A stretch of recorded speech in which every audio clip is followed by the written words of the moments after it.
Good evening, everybody. It's a pleasure to see you all here in the first physical come virtual event that ISCM has taken a step forward to start the event functions.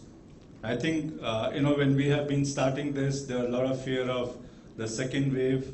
The fear still coexists around, but we thought as long as we maintain the social distancing and we maintain the safety norms, the world has to learn to live with corona, because I think there is vaccine, there is corona, and there is a second or third or fourth wave.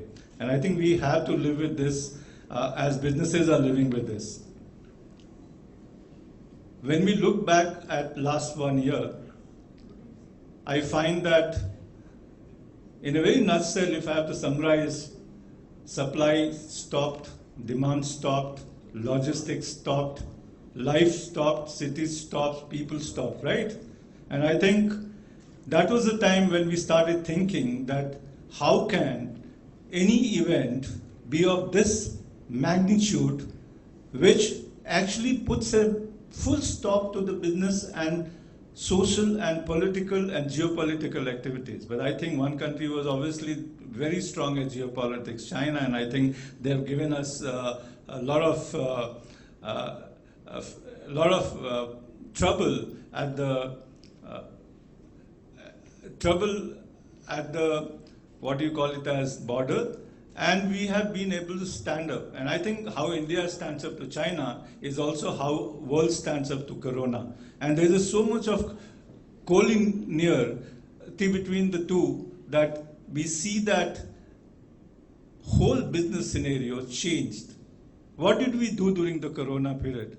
And I think I remember a lot of people talking about planning is dead, forecasting is dead, supply chain has stopped, nothing will happen. I was just reading a DHL report yesterday, the Global Connectiveness by Professor Pankaj Ghemaut, and he says that actually speaking, the global connectivity remained at much higher than what we would have anticipated in normal time in terms of percentage when we started closing the world in February, March, and April, and now. The world has actually started interacting with each other in a much better way, and there is a lot of scope, hope, and promise that world will remain connected and not get disconnected. I think if you look at India, we grew only at minus 23.4%. We were the slowest growing economy last year, and everybody spelled doom for India, saying that this COVID has been so badly handled by the political class that India will not emerge out of it.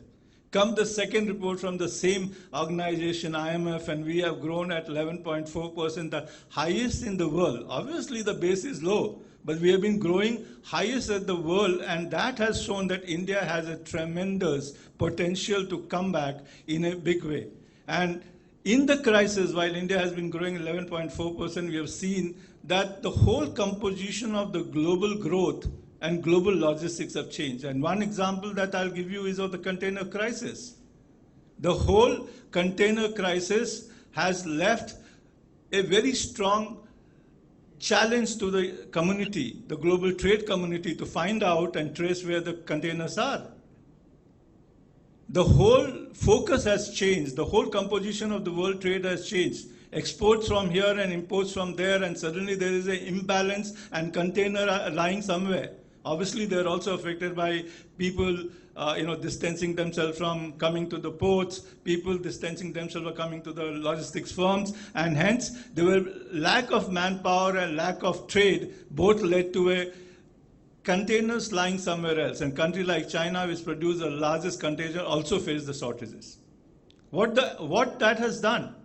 That has done something very important. I may not believe in the whole concept of Atmanirbhar, but there is something that India has done.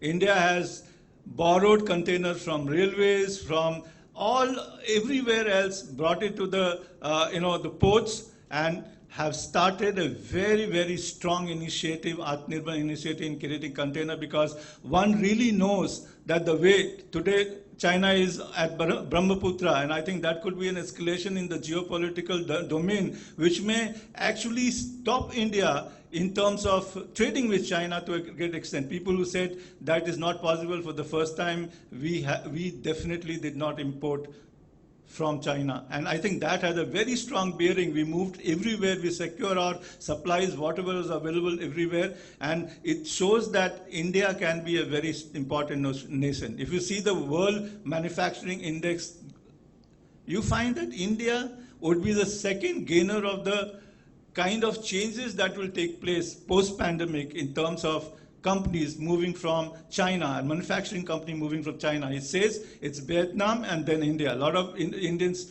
write it off, but I think that's a story that is very well done. If you look at 6 months of interest and intent of corporates, and you collate them as the World Economic Forum does, it ranks India second. The Agility Index says that India is the second important market in the emerging market, not just in Asia, but in India. Then why not Atmanirbhar? And one trend that is going to happen in India is that we are going to see a tremendous localization of, I think there will be a very rational and objective localization of this process. Why would India rationalize? Where would India rationalize and be into a local market and have a local manufacturing? Simple. Components where we have an amazing risk and where the risk of survival is longer than the risk of recovery from any pandemic, India is going to look at and produce it irrespective of the cost arbitrage that we talk about in the global trade. So that's the first thing that's going to happen, and that is area where I think Atmanirbhar Bharat is also emphasizing. And second, we become a hub for the global manufacturing. We manufacture for the rest of the world. And we manufacture for the largest region in the world, which is growing at the fastest region, called the Asia Pacific. Third, we will still continue to get things from China where the lead times are very high. I'm putting the supply chain, this thing. And I think we need to be very, very intelligent enough, and the present dispensation has been that they have just started restarting all those where we should depend on China for the long-term growth. And I think in a world which is going global, the three dynamics of localizing, diversifying to China plus 1, plus 2, plus 3, plus 4 countries, I think there are a large number of companies, and 3, China. And why not? So this is one thing that India is going to do, and India is going to attract enough capital as it starts these critical areas of growth in manufacturing. And I think the writing is on the wall. We may not get everything from China, and I'm not saying that China will be uprooted. That's wrong to say. What I'm saying is that if 25% go, the changes of 25% which goes to Vietnam, 17 to 20% will come to India. And think about the 17-20% FDI increase in manufacturing with the global standards. India will be a hub for manufacturing, and to start. And given the size of India and a country whose consumption is going to be a trend for long term, unlike China, may attract even better capital for local consumption as well as exports, because there's economies of scale. You not only produce for the local markets, but you produce for the global market. And I think this is why India is a very important market. Second, I just read a A.T. Kearney report in the morning. Luckily, I just flipped through the business pages of Times of India. And I find that the largest growth in India in retail is not in the urban cities. The metro ones, it's tier 2, tier 3, and the blocks, what I call is a block, tier 4 cities. And it is rampant in the pandemic. Not only, as we restarted the pandemic, India started growing. And India is going to see in rest of the non-metros, that's other India, which is going to grow in a brilliant way. And not many of us, I think, I was very impressed with 2 or 3 of them, Store Spaces, and then Carifast, and we really researched them well to see that whether we can call them for the awards, and we decided to. Why? Because these are the carriers which are really providing the services to the growing India, and they connect the metros to the next area. And within metros, there's a growth. In cities, logistics have grown in a brilliant way. And I think look at the in-city logistics in a congested India metros. You need something as a solution to reach and have the last mile delivery competing with e-commerce and e-commerce competing with each other. And I think that's the trend that's going to happen in India. The fourth, and I have been in agricultural economics all along. You know, when it's rural and agriculture, my heart aches because I always saw that when you move down the Gangetic Plain from Punjab, Haryana, Western UP to Eastern UP, Bihar, Orissa, and Bengal, same alluvial Gangetic soil, productivity in Punjab, Haryana is 7 times more than in Eastern UP where I come from, or Bihar, or Orissa, or Bengal. Why?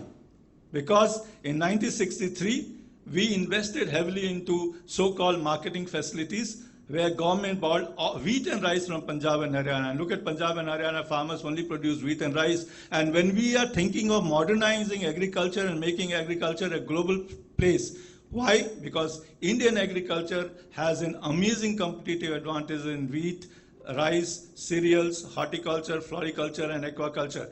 And if we do this, India would see a different kind of change with these 3 laws. Somebody says, in Bihar we never had APMC and still they are not getting. It's wrong. Because in Bihar we never had APMC, nobody was interested to buy from Bihar, and there was no second contract farming allowed because you cannot sell to the contract farm. You have to sell to this aratyas and intermediaries in the mandis. You don't allow agriculture to grow as industry. The 3 laws are making India the country for the future.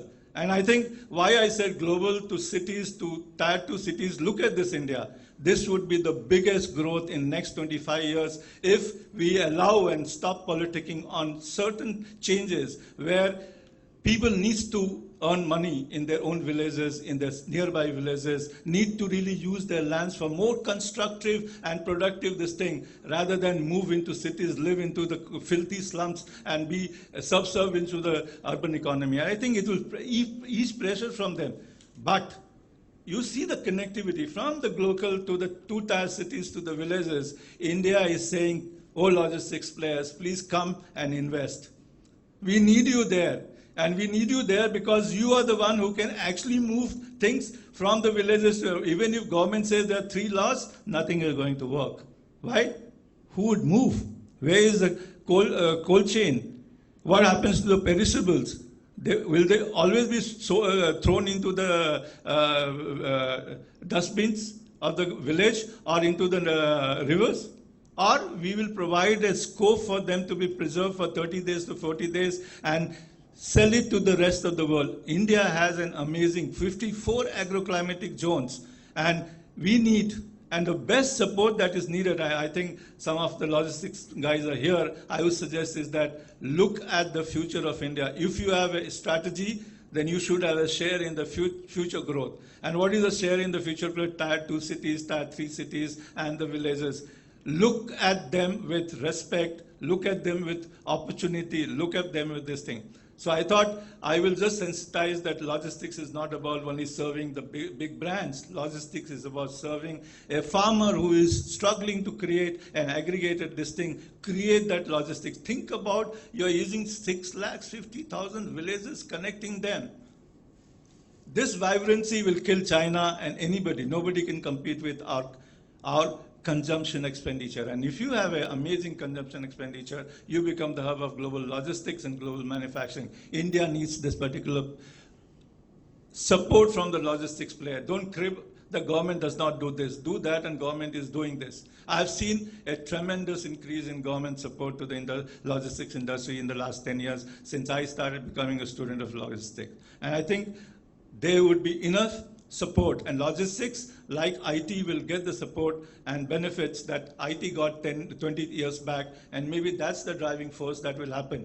I think another area when Mr. Poonawala says from the Serum Institute that vaccine needs to get that logistics, same support as IT, I think yes, but logistics needs to get, it's a lifeline of the country. It's the line that connects the whole economy. Look at Sagarmala, Bharatmala, the corridors, the logistics parks. We never heard of this concept 5 years back. However critical you may be for this government for all those reasons, be positive for the things that they have done and put them into practice to create a logistics infrastructure of your own that marries the national logistics infrastructure and creates symbiosis for all of us. So I thought ISCM looks at these issues in a very critical ways. We are institutions, not just a forum. We don't call it event companies, we call it as forum. We are thought leaders. Thought leaders mean we only don't provide thought leaders. All of you are thought leaders. Some of faces that have come here in our thought leadership forum. We used to have Asian Supply Chain Thought Leadership Forum in the morning and awards in the evening. Forum we have stopped, we have gone virtual. But award we thought, let's start with the award with a shorter duration to restart the business of forums and thought leadership.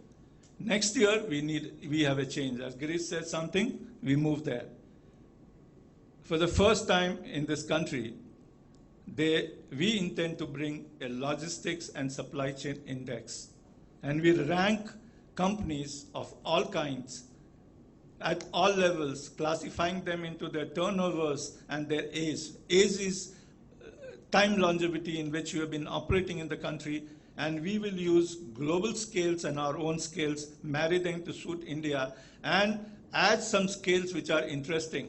One, ESG, obviously because you need to be environmental, socially, and sensitive and governance in the organization. Second, how do you reach India? You may be great everywhere in cities, but do you reach India?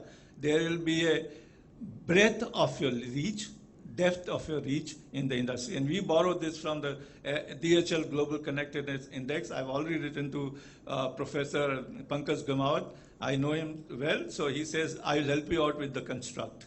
And I think I'm straight away acknowledging him because that research will be done by ISCM. We have already started the process.